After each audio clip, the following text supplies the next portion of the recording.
Something happened back in January. I blinked and now it's April.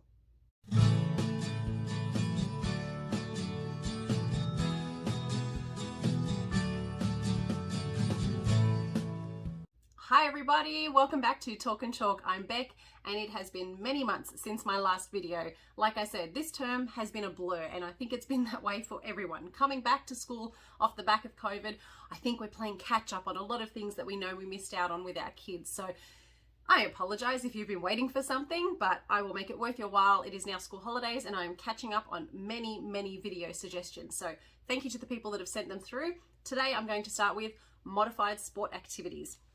This should be a quick one. So what I'm going to do is I'm going to share with you just a couple of examples of my favorite variations, and then I'm going to share with you a resource from Sports Australia that is phenomenal and will hopefully help you at least with strategic ways that you can modify physical activities for some of your kids, sports activities I'm referring to, and then that might give you some inspiration to make your own. So why do we do this in the first place? Obviously, this is an inclusive practice. We have laws in place to make sure that we do not discriminate against any child, and no child should be left out of any key learning area because of anything that impacts their ability to access that learning. It means that we need to differentiate, we need to modify, and we need to make sure that we put support measures in place to ensure that that child has access to that learning, because that learning is important for every single child. Every single child, I'm going to emphasize that. So it's difficult sometimes to provide those measures, especially if you have not had a child with specific conditions that might impact the way that they can access that curriculum. Some of you, when you think of these inclusive practices when it comes down to sports, automatically might think wheelchair, crutches, that kind of a thing. But some of these conditions we know are invisible to our naked eye. A lot of people with things like cerebral palsy or cerebral palsy, however you pronounce it, in whatever nation you're watching from, some of those things may not seem noticeable to us. And even things like autism and that sensory processing that some students are dealing with, it may not present in a way that we notice, but we notice that those kids are harnessing those things on the inside and it needs variations for them to access it. And I'm going to use autism as a specific example. Those of you who follow me know that autism is a big part of my life with my own children, and I know that occupational therapy is something that they need to improve their fine and their gross motor skills. So these are the things we also need to consider when we're talking about physical activities.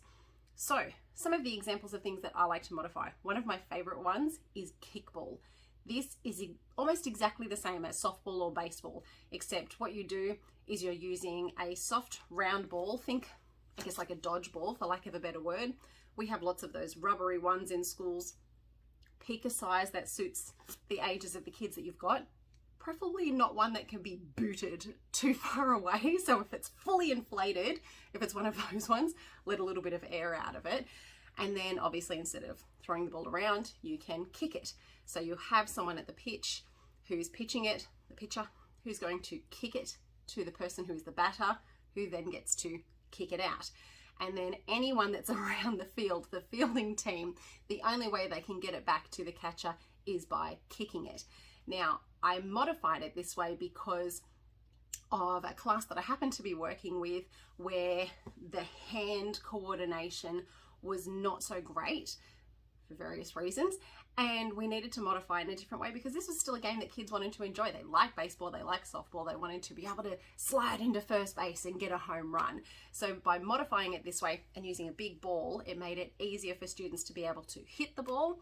It's much safer, a lot less safety requirements than headgear and mouth guards and all those sorts of things that you need when you're playing those other games. There's the safety aspect of not having to have a bat and that getting flung around.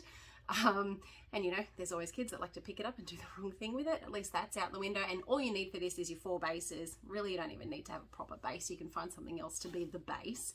And then you've got the kick to do it that way. And the kids love this. Sometimes we would go for a whole term just going out for 10 minutes at a time, racking up some points, going back inside and, you know, switching it over side away. Still same thing. 3 strikes, you're out. Believe me, a striking kickball is hilarious. Watching a kid swing and completely miss that ball and then watching them laugh at themselves because they missed something that was so big.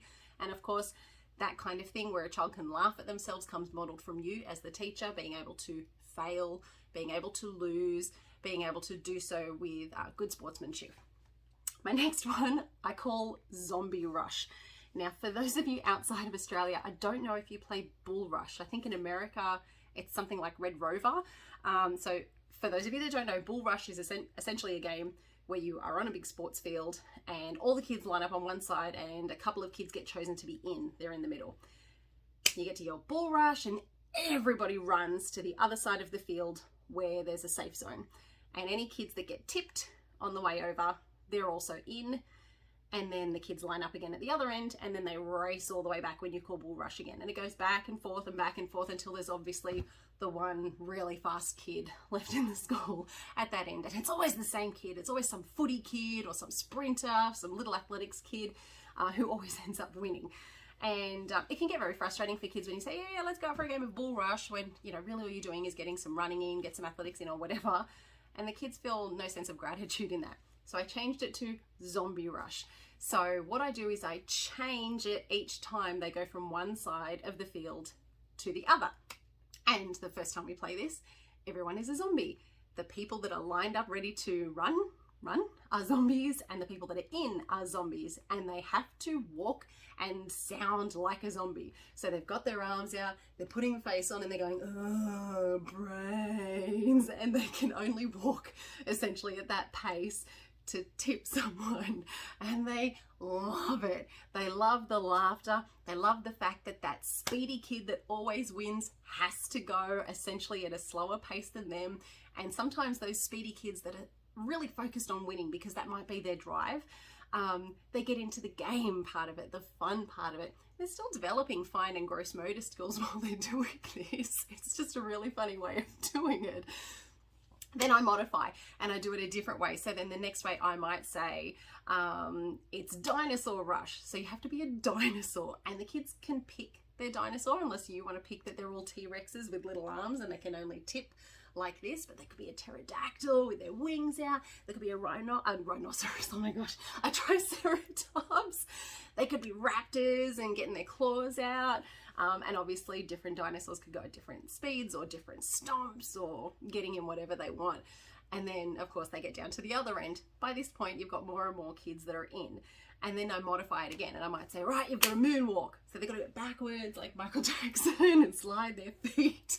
And this is when it gets funny, because the kids are looking over their shoulders and still trying to keep that moonwalk going on the grass, on the field, which is great. Again, more fine and gross motor. This is all sports.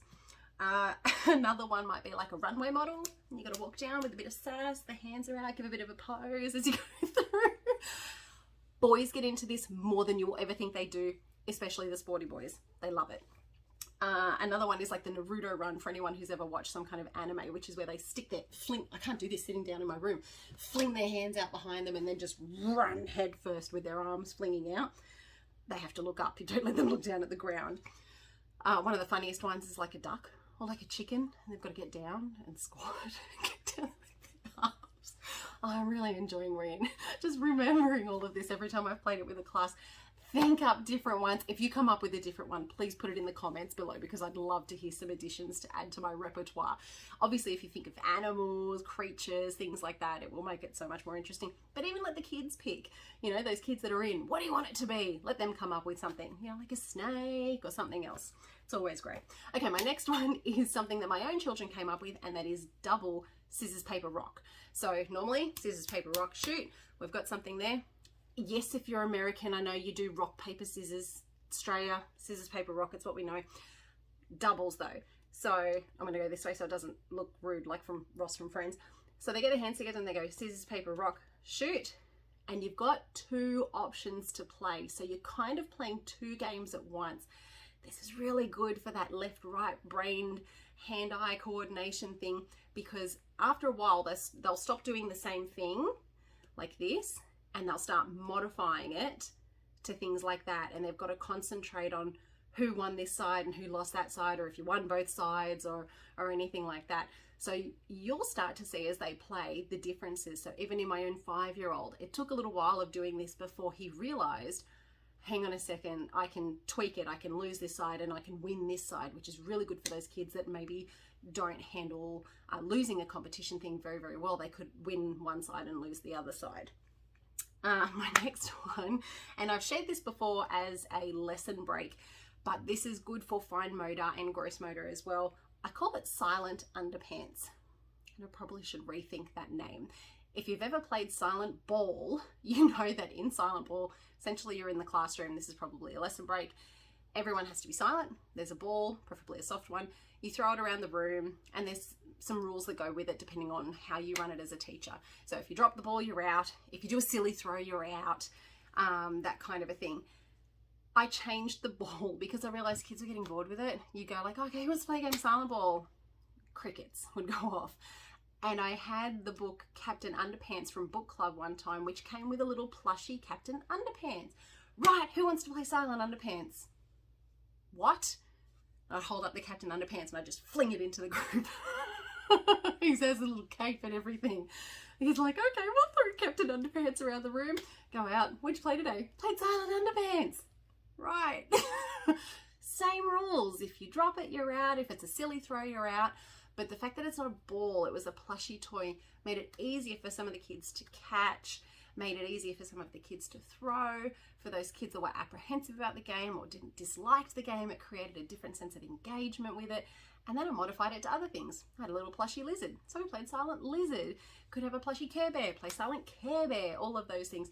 And then you can modify the things that you're bringing into the game so that you can try and tweak some of those skills that the kids are working on. Even ask the kids for suggestions, what could you use? So then you might bring back a bouncy ball or a football, you know, softer things that are okay to throw around the classroom. Some of those are my favorite. What I am going to do now though is I'm going to finish up by showing you this amazing resource. I'm going to flip to the laptop here from Sport Australia, and I think it's the Australian Institute of Sport have combined in this, and they are tons and tons of activity cards with examples for you guys. So let's flip to that and have a look at it. So this is the website, Sports Australia. It's called Sportsability. If you go to sportaus.gov.au, you'll be able to find it. Go with a /sports_ability.